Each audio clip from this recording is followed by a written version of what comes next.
Hello friends, welcome to Shri academy. आज की class में हम लोग साउंड चैप्टर के 15 इंपॉर्टेंट एमसीक्यूज देखने वाले हैं। साथ ही इस चैप्टर का एक क्विक रिवीजन भी साथ में करेंगे। तो बिना टाइम गवाए इस सेशन को स्टार्ट करते हैं, क्योंकि ये एग्जाम पॉइंट ऑफ व्यू से ये चैप्टर बहुत इंपॉर्टेंट है और बार बार इससे क्वेश्चन पूछे जाते हैं। सो बिना टाइम गवाए हम लोग सेशन को स्टार्ट करते हैं। और हाँ, उससे पहले थोड़ा सा हम लोग एक क्विक रिवीजन भी देखेंगे साउंड के रिलेटेड जो भी टॉपिक्स हैं। तो सबसे पहले एम्पलीट्यूड क्या होती है? तो ये डिटरमाइन करती है साउंड की लाउडनेस, और इसकी जो यूनिट होती है डेसिबल होती है। हिंदी में उसी चीज को बताया गया कि आयाम क्या होती है, प्रबलता निर्धारित करती है साउंड की, और इसकी इकाई जो होती है डेसिबल होती है। फ्रीक्वेंसी क्या होती है? फ्रीक्वेंसी डिटरमाइन करती है कि पिच जो साउंड है उसकी पिच कैसी होगी, श्रिलनेस कैसी होगी, और इसकी जो यूनिट होती है वो हर्ट्स में होती है। तारतत्व, फ्रीक्वेंसी को ही तारतत्व बोलते हैं। ये क्या होती है?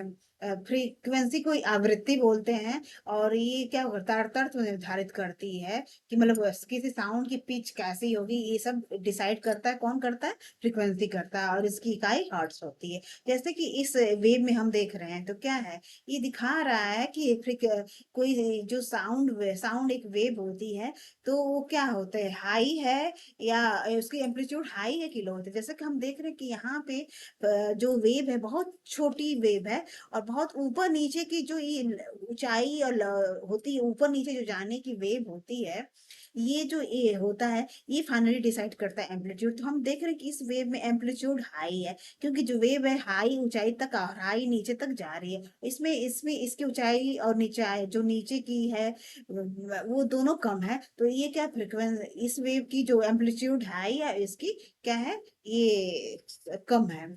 इसी तरह से जो क्या होता है, फ्रीक्वेंसी में जो क्या होता है, पिच होता है।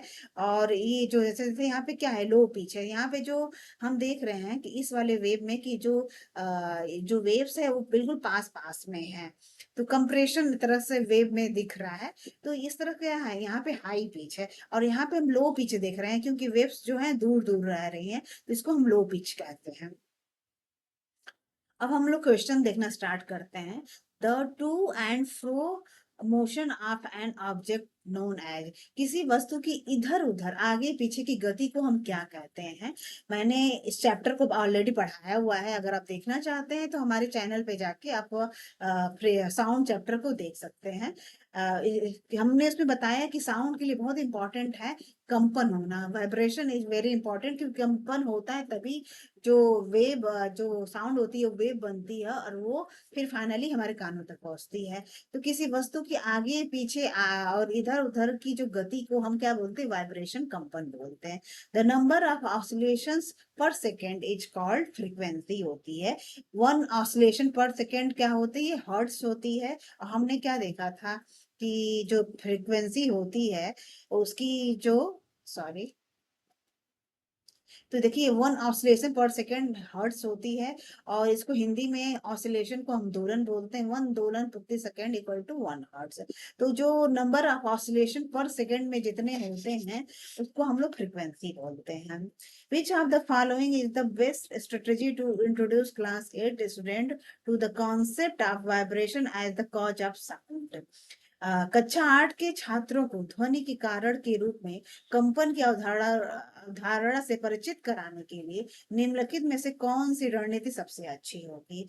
तो देखिए इसको कराने का, इस टॉपिक को पढ़ाने का सबसे बेस्ट स्ट्रेटेजी तो यही होगी कि पहले engage student in sound producing activities like plucking A stretch rubber band. जैसा कि इसमें दिखाया गया, एक रबर बैंड को स्ट्रेच किया जा रहा है, और उससे जो फाइनली इस तरह के जो बच्चे एक्टिविटी करते हैं और साउंड प्रोड्यूस होती है, तो बच्चे क्या होते हैं, इंगेज होते हैं। और एक्टिविटी करके जब लर्न करते हैं और नॉलेज बिल्ड करते हैं, तो वो कभी उनको भूलता नहीं, और एवर हमेशा उनके माइंड में सेट रहता है। तो छात्रों को तने हुए रबर बैंड को खींचने जैसी ध्वनि उत्पन्न करने वाली गतिविधियों में शामिल करना सबसे बेस्ट तरीका होता है क्लास 8 के स्टूडेंट को इस कॉन्सेप्ट को समझाने में। अब पेडागोजी प्रिंसिपल क्या है? Observation is an important process skill. जो अवलोकन होता है, ऑब्जर्वेशन होता है, एक बहुत महत्वपूर्ण स्किल होता है। जिससे बच्चे क्या होता है कि जब एक्टिविटी करते हैं, ऑब्जर्व करते हैं, तो नॉलेज को एक सही डायरेक्शन में और एक सही नॉलेज को अपने माइंड में बिल्ड कर पाते हैं। Next question, loudness of sound is proportional to, ध्वनि की प्रबलता किसके समानुपाती होती है? तो हम ऑलरेडी पढ़ चुके हैं, जो ध्वनि की लाउडनेस होती है वो होती है स्क्वायर ऑफ द एम्पलीट्यूड के समानुपाती, प्रोपोर्शनल होती है। So loudness proportional to amplitude square. The loudness is expressed in unit called, loudness की जो एक यूनिट क्या होती है, तो उसकी यूनिट डेसिबल होती है। Above what level does the noise become physically painful?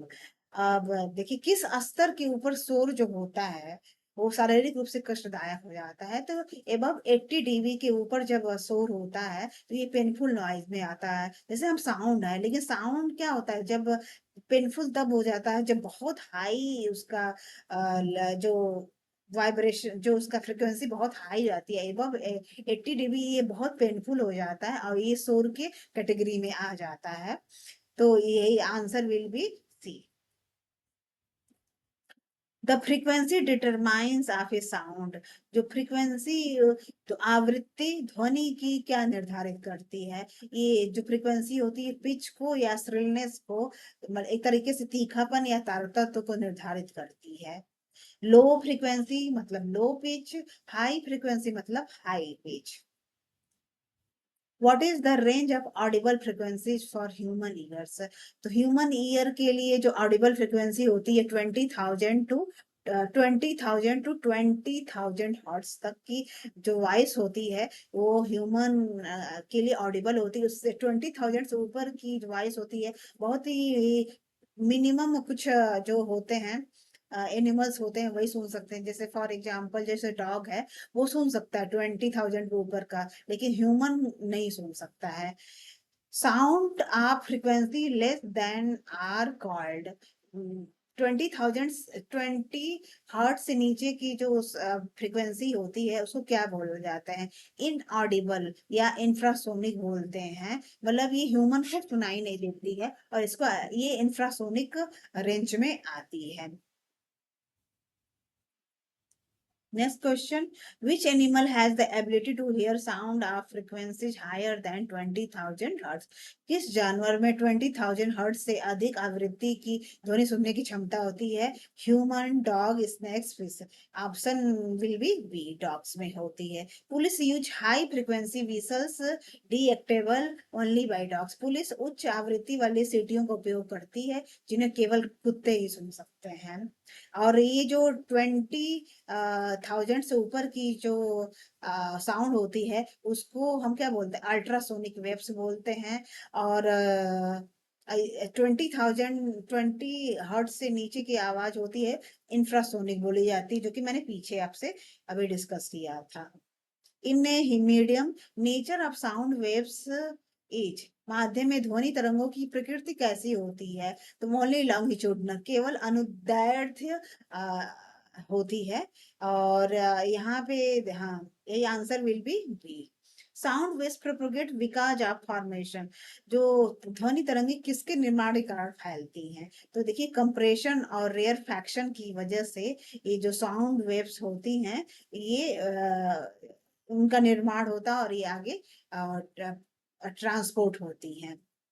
तो देखिए ये क्या होता है, लॉन्गिट्यूडनल वेव होता है, साउंड वेव होती है, और इनमें कभी कंप्रेशन होता है, कहीं पे रेयर फैक्शन होता है। तो कंप्रेशन, जहां पे जब ये वेव्स बहुत पास पास में होती हैं उसको हम कंप्रेशन बोलते हैं, और जब वेव्स जो होती है दूर दूर हो जाती है जैसा कि यहाँ पे हम देख रहे हैं उसको रेयर फैक्शन बोलते हैं। और जो साउंड वेव्स होती हैं इसी फॉर्म में आगे बढ़ती हैं, कहीं कंप्रेशन होती है, कहीं पे इनके कण बहुत पास पास आ जाते हैं, कहीं कहीं दूर हो जाते हैं, तो इस फॉर्म में लॉन्गिट्यूडनल वेव्स बनती हैं और साउंड वेव्स ट्रेवल करती है।